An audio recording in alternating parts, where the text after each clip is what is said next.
Antifomo PHL, lo más valioso de nuestra cobertura del Congreso Anual de la Sociedad Internacional de Cenología. La SIS, la Sociedad Internacional de Cenología, es un organismo que se fundó en el 1976 en Francia por el doctor Charles-Marie Gros, que fue uno de los pioneros en el campo de la mastología.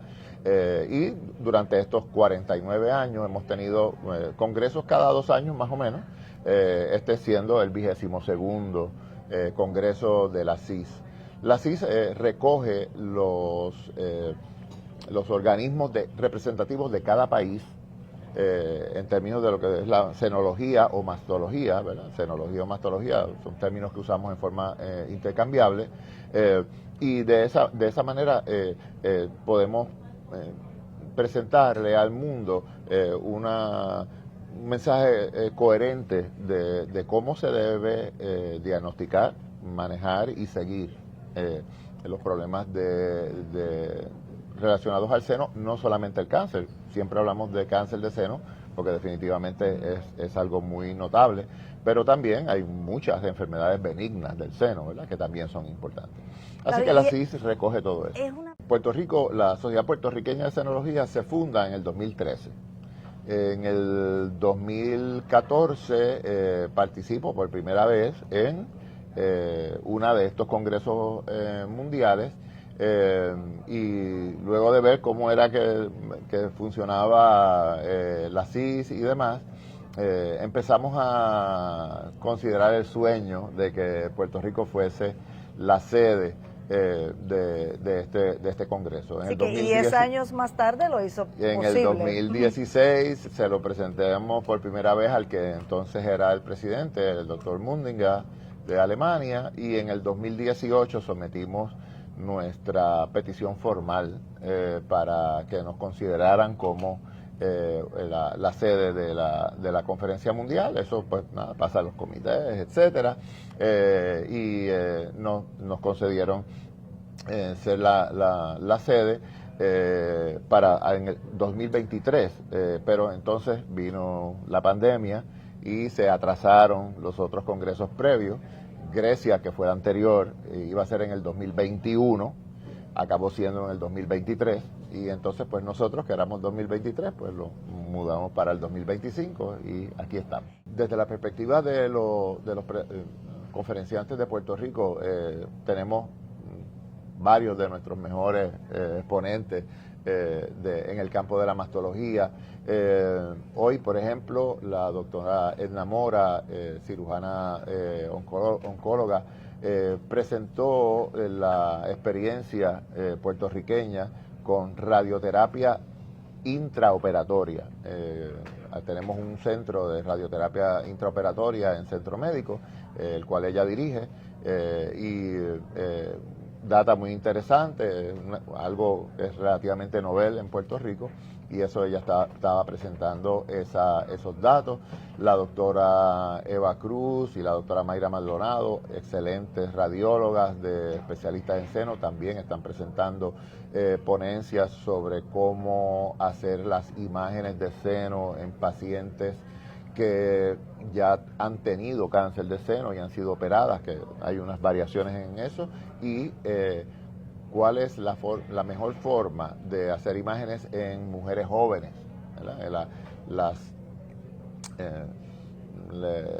las reglas, por así decirlo, ¿verdad?, las recomendaciones de imagenología en la mujer usualmente comienzan cerca de los 40 años, pero algunas mujeres menores de 40 años también necesitan imágenes, a veces mamografía, a veces sonograma, a veces MRI.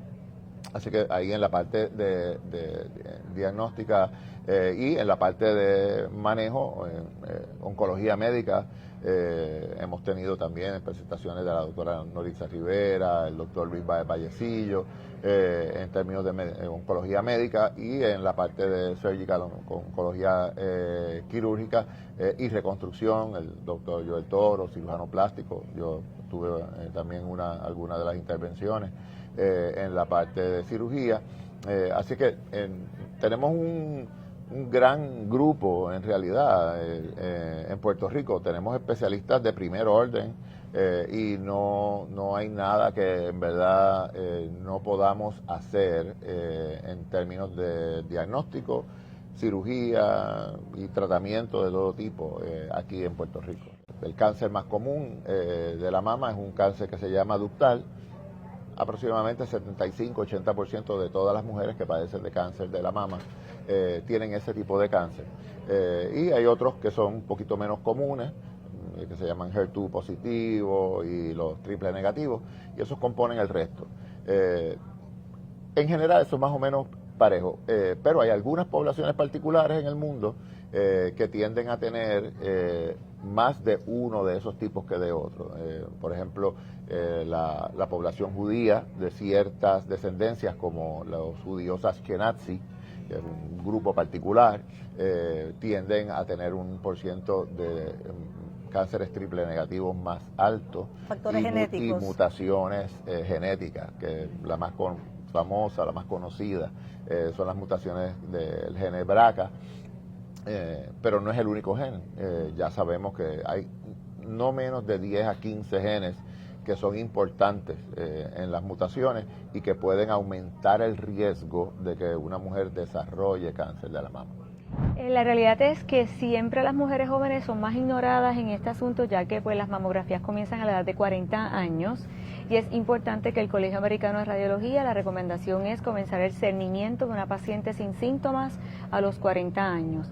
Pacientes de alto riesgo son aquellas pacientes que hayan tenido historial familiar de primera línea, mamá y hermanas, y se van a empezar entonces a hacer el cernimiento 10 años antes de ese diagnóstico. Si la mamá fue diagnosticada a los 45, pues la hija entonces comienza el cernimiento con mamografía a los 35 años. Este grupo es muy particular, de alto riesgo. También encontramos otro grupo que es más pequeño, son pacientes que hayan tenido radiación, tratamiento de radiación en el pecho, y esas mamografías van a comenzar 8 años después de esa exposición, pero la mamografía no va a ser antes de los 30 años, por ejemplo. Así que tenemos que estar bien pendientes que las recomendaciones de este grupo de alto riesgo. ¿Qué pasa? Que estamos hablando de cernimiento, pacientes sin síntomas. Las pacientes que tienen síntomas se van a tratar en 2 grupos. Siempre, ¿verdad?, que tengamos un síntoma, no importa la edad, vamos a ir al médico, vamos a hacernos estudios y van a ser dirigidos a lo que estamos teniendo. Mamografía con un ultrasonido es la primera línea, pero en las pacientes que están entre 30 y 40 se va a hacer mamografía diagnóstica y sonografía dirigida, comenzando, ¿verdad?, con esos 2 estudios para evaluar. Si la paciente es menos de 30 años, comenzamos entonces con ultrasonido dirigido y de ahí partimos si decidimos hacer algo más. Y con eso comenzamos a hacer los estudios. Pero es importante que no solamente el paciente, el médico también sepa que estos son los estudios que se deben ordenar y escuchar a sus pacientes, porque a veces pacientes vienen de 32 años que tienen una masa palpable y mucha gente, ¿verdad?, piensa que no es nada porque es joven y los médicos mismos ignoran ese asunto pensando que es que el seno es denso, que usted no tiene nada ahí, y entonces la paciente sigue molestándose con que persiste esa masa, la masa no cambia, ha crecido con el tiempo. Pues tenemos que entender que estas pacientes hay que escucharlas y comenzar con los estudios indicados para tomar decisiones y hacer biopsias, y una detección temprana salva vidas. Y eso es importante. Menos de 40 muchas veces te lo va a cubrir, porque si está justificado de que la paciente tiene una masa palpable, en efecto hay que indagar lo que es, así que no se deben preocupar por eso. Claro, este grupo de edad tiene un seno denso, mucho más tejido mamario, es un reto, la mamografía no es tan sensitiva. Cuando vamos a hacer estudios, pues, ¿verdad?, ya en este caso ya vamos a hablar de dirigido. Tomosíntesis es una alternativa espectacular, es una mamografía en 3 dimensiones que nos puede permitir ver más allá del tejido denso. Si es algo sospechoso, lo podemos ver mejor. Muchas veces los bordes se pueden definir mejor. Si es tejido mamario, pues es fácil también distinguir que es tejido mamario, que no hay que hacer más nada. Por ejemplo, si un tejido bien denso puede ser palpable. Pero si no cambias con el tiempo y no cambia por los ciclos menstruales, pues entonces hay que tener cuidado y entonces hay que abordarlo con otros mecanismos, ¿verdad?, el ultrasonido con la mamografía, y muchas veces recurrimos a hacer hasta biopsia si persiste. Hay una paciente que tiene quizás un invasivo lobular que no hace masa, pues es mejor hacer la biopsia.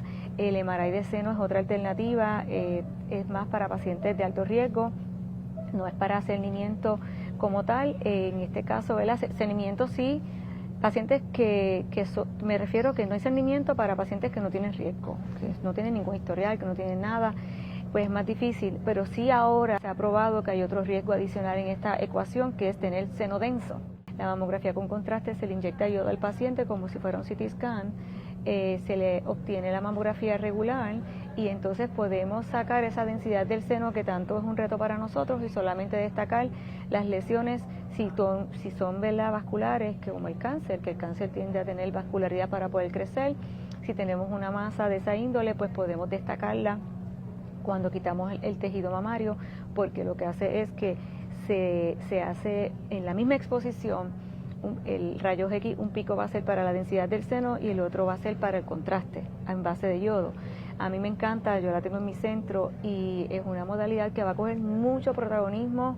La estoy viendo coger en todos los meetings que están ocurriendo ahora mundial, mucho protagonismo por la densidad del seno, porque es más fácil, más tolerable, ¿verdad? El MRI del seno es más costoso, sí, no va a sustituirlo para pacientes, ¿verdad?, de staging y diagnóstico. Yo pienso que siempre el MRI va a ser mejor, pero para pacientes que están ansiosas, que están densas, mamografía con contraste es tremenda alternativa, así que yo la recomiendo cuando las pacientes me preguntan. ¿Cómo vemos la utilidad de hacer esa prueba genómica para determinar el tratamiento a seguir de la paciente? Y si es más beneficioso hacerlo luego de haberle hecho la biopsia con aguja a la paciente, o sea que eso es empezando en el diagnóstico, o si esperar a que se le remueva esa masa tumoral a la paciente y entonces realizar la prueba genómica. Esto ha sido algo que yo encuentro de mucha utilidad, ¿verdad? Yo, pues, por ejemplo, lo utilizo siempre que le hago biopsia a una paciente y veo ¿verdad? Sobre todo un tumor que es estrógeno, progesterona positivo y HER2 negativo, porque pues hablando un poco, ¿verdad? Lo que es el tumor que tiene todos esos receptores negativos, un tumor triple negativo, y esa paciente es raro que no vaya a recibir quimioterapia. En esa paciente yo no necesito realizar esa prueba. Pero en esta otra paciente, en que antes pensábamos que por ser estrógeno y progesterona positivo y HER2 negativo no íbamos a tenerle que dar quimioterapia, hemos encontrado muchas sorpresas. Hemos encontrado tumores que se comportan como un triple negativo, que son agresivos, y sin esa prueba no tendríamos la ventaja de encontrar ese tumor en la paciente y por lo tanto, ¿verdad?, de añadir a su posibilidad de cura. Yo pienso que eso ha venido a revolucionar el tratamiento de cáncer de seno, hacerlo más personalizado, ¿verdad? A que no sea solamente por cómo salieron los receptores dictar el tratamiento, porque viendo estas pruebas vemos que el resultado y la necesidad de tratamiento es diferente. Un tumor que tiene la proteína HER2 sobreexpresada, pues esa paciente también va a requerir quimioterapia. Una paciente que tiene un tumor triple negativo va a requerir quimioterapia, ¿verdad? Porque por lo general esos tumores ya necesitan quimioterapia desde el tamaño de tumor de 5 milímetros, el triple negativo, y el HER2 de 6 milímetros. Estamos hablando de algo bien pequeñito, ¿verdad? Y por lo general la paciente llega y el tumor ya ha pasado de ese tamaño, ¿ok? Esa paciente va a requerir quimioterapia y ahí no es necesario pues incurrir en el gasto de esta prueba, porque es una prueba costosa para el plan médico, y no podemos tampoco mandarle a hacer la prueba a todo el mundo, porque tenemos que ser juiciosos en lo que estamos gastando el dinero del plan médico. En esa paciente que la que tenemos la duda es la paciente que es estrógeno, progesterona positivo y es HER2 negativo. Ahí es que vamos a tener la gran diferenciación entre darle quimioterapia o no darle quimioterapia a esa paciente. Entonces, el realizar esa prueba en ese momento y saber que no le tenemos que dar quimioterapia, pues es beneficioso, porque la quimioterapia es más costosa que haber hecho la prueba, y porque le estamos ahorrando a la paciente efectos secundarios, un tratamiento innecesario, ¿verdad? Toda la toxicidad que sabemos que puede causar. Nadie que no necesite quimioterapia quiere recibir quimioterapia, eso es así. Y esta prueba nos da esa ventaja de poder desde el principio discernir quién lo necesita y quién no. La limitación, ¿verdad?, principal entiendo yo que es lo que cuesta la prueba, desgraciadamente. Y pues los países en Latinoamérica funcionan de maneras diferentes en cómo se maneja su salud, ¿verdad? Aquí en Puerto Rico somos agraciados en tener un sistema de salud que, aunque tenga sus desventajas y sus problemas, porque nada es perfecto, las pacientes están muy bien cuidadas, se les hace esa prueba y la paciente no tiene que pagar nada. Y hay otros países en los que la paciente tendría que incurrir en ese gasto para hacerse esa prueba, y entonces la misma paciente te dice, pero entonces si tengo que gastar el dinero en esto y después me tengo que dar una quimioterapia, ya es menos el dinero que tengo para la quimioterapia, ¿verdad? Desgraciadamente hay unas limitaciones y yo estoy segura que hay maneras de cómo sobrepasarlas, ¿verdad?, en cuanto a la economía del país, porque vuelvo y les repito, el hacer la prueba, tenemos que ver el beneficio. A quien no hay que darle quimioterapia no se le va a dar, no vamos a gastar en complicaciones, en un tratamiento innecesario. A quien hay que dársela se le va a dar. Y entonces tú vas a evitar tener gastos más tarde, porque una paciente que llega con una enfermedad más avanzada va a tener un peor pronóstico y va a ser un costo más grande para el sistema médico. La prueba genómica nos ayuda a tomar decisiones de tratamiento en el manejo de cáncer de seno. Y es importante diferenciar lo que es genética y genómica, ¿verdad? La genética es la que heredamos de mamá y papá.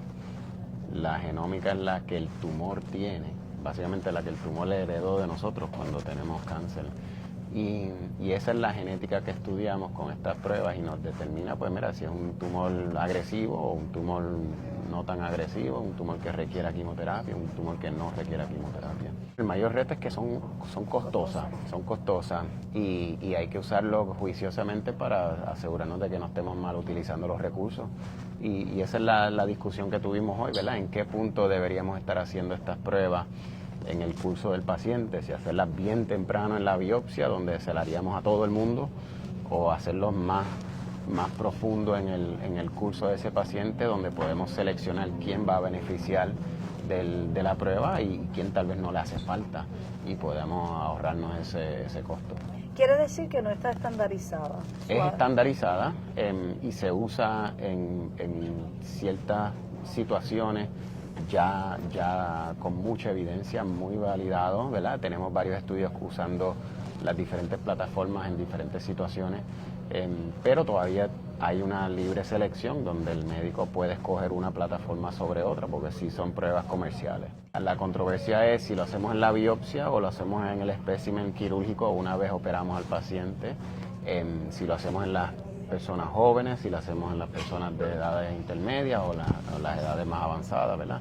Y pues, ¿verdad?, ahí es donde viene el arte a la ciencia, ¿verdad?, donde tenemos estudios validados, pero hay que saber cómo usarlo juiciosamente. Esa prueba nos ayuda a decir, mira, ese tumor es un tumor no muy peligroso, esa paciente no necesita quimioterapia, enfócate solamente en la parte hormonal. O mira, no, ese era un tumor bien agresivo, tumores que con 1 centímetro ya pueden soltar células a través del torrente sanguíneo, pueden llegar a otro órgano. Esa paciente beneficiaría de quimioterapia con un estudio validado prospectivamente con 12 años de seguimiento en esas pacientes dentro de ese estudio, que sí tenían una buena representación puertorriqueña gracias a los pacientes de mi papá, el doctor Luis Díaz, y el doctor Miguel Echenique, que pusieron como 90 puertorriqueñas en esos estudios. Wow, o sea que sí, sabemos que son muy útiles y tenemos representación boricua.